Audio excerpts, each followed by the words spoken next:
बिस्मिल्लाहिर्रहमानिर्रहीम। अस्सलाम वालेकुम।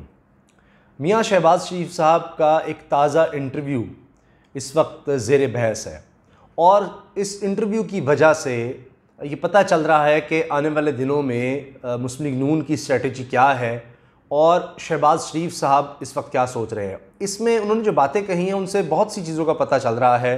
एक तो ये पता चल रहा है कि वाज़ेह हो रहा है कि नवाज़ शरीफ साहब जो कुछ कहते रहे उस वक्त शहबाज शरीफ साहब की सोच मुख्तलिफ थी। और फिर इसके अलावा ये भी कि शहबाज शरीफ साहब मिलते रहे हैं, वो ख़ुद एतराफ़ कर रहे हैं, मान रहे हैं कि वो मुक़्तदर हलकों से मिलते रहे।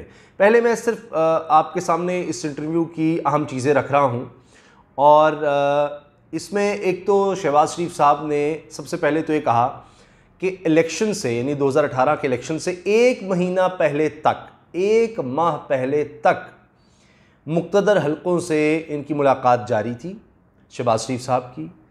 और इसके अलावा वो ये कह रहे हैं कि काबीना में यानी नून लीग की जो काबीना होगी, जब नून लीग को हुकूमत मिलेगी तो उस काबीना में कौन कौन लोग होंगे, कौन कौन से लोग वज़ीर होंगे, ये बातें तक फ़ाइनल हो रही थी। ये शहबाज शरीफ साहब ख़ुद कह रहे हैं, ख़ुद मान रहे हैं। यही नहीं, वो ये कहते हैं कि दो सहाफ़ी, मुल्क के नामवर सहाफ़ी, बकौल उनके मुल्क के नामवर दो सहाफ़ी आए पैगाम लेकर कि मुझे शहबाज शरीफ को अगला वज़ीर आज़म बनाया जा रहा है। तो ये बातें ऐसी ही नहीं शहबाज शरीफ साहब कर रहे, इनकी हमेशा से ख्वाहिश थी और ख्वाहिश है कि वो वज़ीर आज़म बने। और अभी जब फजलुर रहमान साहब का धरना था तो उस वक्त भी इस तरह की बातें शहबाज शरीफ साहब की तरफ से आती थीं और बड़ा मशहूर हुआ। कुछ जुमले लोग कहते थे सहाफ़ी के जी वो अपनी CV लेकर शहबाज शरीफ साहब फिर रहे हैं कि जी चलो मुझे वज़ीर आज़म बना दिया जाए, ये सेटअप अगर किस तरह से गोल होता है। तो खैर वो फजलुर रहमान साहब वाला मामला ही ठप हो गया सारा। अब इसमें शहबाज शरीफ साहब की ये बातें करने का, ये चीज़ मानने का, एतराफ़ करने का मतलब ये हुआ कि जब मियाँ नवाज़ शरीफ साहब इस्टेब्लिशमेंट के ख़िलाफ़, या वो कहते थे खलाई मखलूक, और पूरे पूरे जलसे कर रहे थे और मरीम साहिबा भी बहुत सी बातें कर रही थीं और जजेस के ख़िलाफ़ बातें हो रही थीं कि ये बुत हैं, इनको बाहर निकाल कर फेंक दो। और नवाज़ शरीफ साहब ख़ुद कहा करते थे कि ये 22 करोड़ लोग ये 5 लोगों का फ़ैसला नहीं मानते, यानी जिन जजेस ने नवाज़ शरीफ साहब के ख़िलाफ़ फ़ैसला दिया था उनकी बात करते हैं।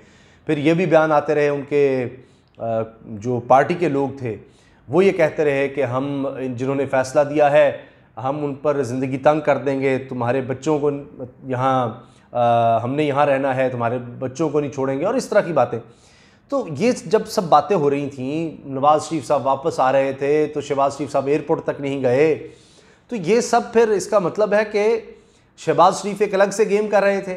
या तो नवाज़ शरीफ साहब के इल्म में होते हुए कर रहे थे या उनकी इजाज़त के बग़ैर कर रहे थे। वैसे तो मानते हैं कि सियासत सिर्फ नवाज़ शरीफ की है, तो फिर ये क्या चक्कर है। कुछ लोग ये कहते हैं कि जी जानबूझ के नवाज़ शरीफ साहब यूँ करते हैं कि ख़ुद इदारों से टक्कर लेते हैं और शहबाज शरीफ साहब को इसलिए रखा हुआ है कि नहीं तुमने काम ठीक रखना है ताकि बाद में पैचअप भी हो सके। और बाज़ लोगों का ख्याल है कि धड़ेबंदी है। मियाँ नवाज़ शरीफ साहब एक स्ट्रॉन्ग सबसे धड़ा उन्हीं का है, लेकिन आजकल वो बिल्कुल खामोश है वो धड़ा, और इसलिए कि मियाँ नवाज़ शरीफ साहब लंदन में हैं, इलाज के लिए हैं, वो उस तरह से एक्टिव नहीं हैं।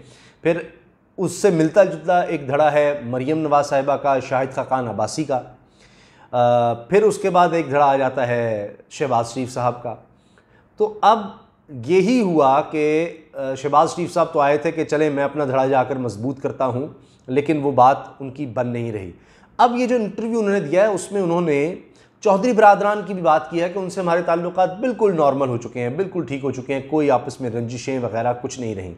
अब यही बात मैं पिछली कई वीडियोज़ में इशारे आपको दे चुका हूँ, चाहे वो ख्वाजा बरादरान की मुलाकात हो चौधरी बरादरान से, तो वो हर वक्त हर तरह से देख रहे होते हैं और उन्होंने अपना प्रेशर बिल्ड करना होता है। काफ लीग किसी भी वक्त किसी तरफ भी जा सकती है, तो उनको सिर्फ मुक़्तदर हलकों की वो एक यूँ समझ लें कि इजाज़त चाहिए होती है और उन्होंने सबसे गेम बनाई होती है। तो लिहाजा वो किसी भी वक्त जब उनको लगेगा तो वो तहरीक इंसाफ के ख़िलाफ़ कुछ भी कर सकते हैं, इमरान खान के ख़िलाफ़ भी कुछ कर सकते हैं। लेकिन अभी शहबाज शरीफ साहब फ़िलहाल कह रहे हैं कि जी हमारा कोई सियासी तब्दीली का इरादा नहीं है, कोई हमने कुछ ऐसा कुछ नहीं करना, ना हमारी ऐसी कोई सोच है। लेकिन ये वाज़ेह हो गया कि मुस्लिम लीग नून या शहबाज शरीफ साहब ये एडमिट कर रहे हैं कि वो इलेक्शन से 1 महीना पहले तक बकौल उनके कि वो मुख्तदर हलकों के साथ राब्ते में थे, बैठ उठ रहे थे।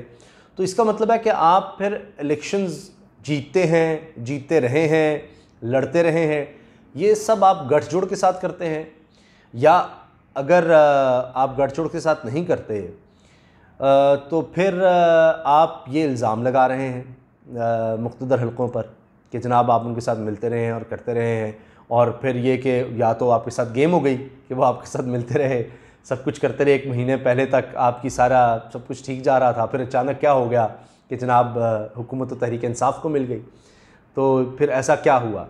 तो ये बड़ा वाज़ेह है कि मुस्लिम लीग नून शहबाज शरीफ साहब ये चाहते हैं कि उनके जो वोटर्स हैं उनको ये पैगाम चला जाए किसी तरह से कि आज भी हमारी कहानी कहीं ना कहीं है, कुछ ना कुछ है कहानी हमारी, क्योंकि वो इतने बददिल हो चुके हैं कि उनको ये लग रहा है उनके कारकुनों को निचली सतह पर कि अब तो हमारी बारी आने नहीं वाली, तो इसलिए वो सपोर्ट उस तरह की नहीं रह गई।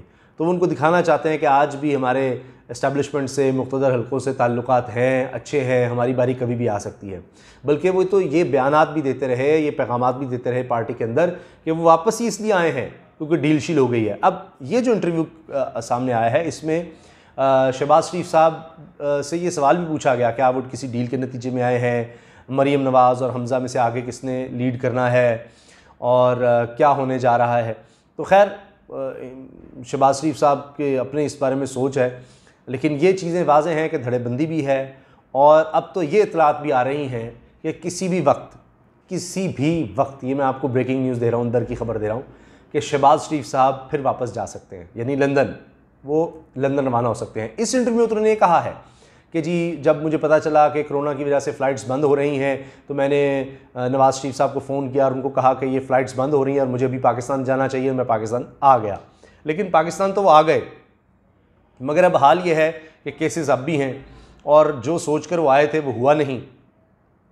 पार्टी में उनका असर और रसूख वो बन नहीं पाया जो उनका ख्याल था कि जी जो टूट फूट है वो रुक जाएगी और मेरे पास ज़्यादा ताकत आ जाएगी पार्टी में, या ये कि इस्टेब्लिशमेंट से मामला बड़े ज़बरदस्त किस तरह हो जाएंगे, या वही वज़ीर-ए-आज़म वाला चक्कर, या ये कि मैंने अभी आपको पिछली 1-2 दिन पहले बताया था कि अगस्त में कोई गेम हो जाएगी, उस पर वो बैठे हुए हैं और अभी तक वही प्लानिंग चल रही है इनको मिलाकर, वो भी अब उनको ख़तरे में लग रही है। तो लिहाजा वो किसी भी वक्त वापसी की टिकट कटा सकते हैं और दोबारा लंदन रफू चक्कर हो सकते हैं। अब शहबाज शरीफ साहब ने एक बयान और दे दिया है और वो बड़ा दिलचस्प है। वो ये कि मियां नवाज़ शरीफ साहब के वारंट गिरफ़्तारी जारी कर दी है नैब ने, और ये वही केस है जो मीर शकील रहमान साहब पर है, वो 55-54 कनाल ज़मीन का, कि वो गैर कानूनी तौर पर नवाज़ शरीफ साहब ने उनको अलॉट की। अब उस केस में वारंट गिरफ़्तारी है। इस पर शहबाज शरीफ साहब बड़े गुस्से में आए हैं, वो कह रहे हैं कि जी ये इंतकामी कार्रवाई है, ये इमरान नियाज़ी और नैब गठजोड़ है, और मियां नवाज़ शरीफ साहब ने बेरोज़गारी मुल्क से ख़त्म की, अंधेरे ख़त्म किए, यहाँ तरक्की लेकर आए, यहाँ रोड इंफ्रास्ट्रक्चर लेकर आए और मुल्क को तरक्की दी, खुशहाली दी।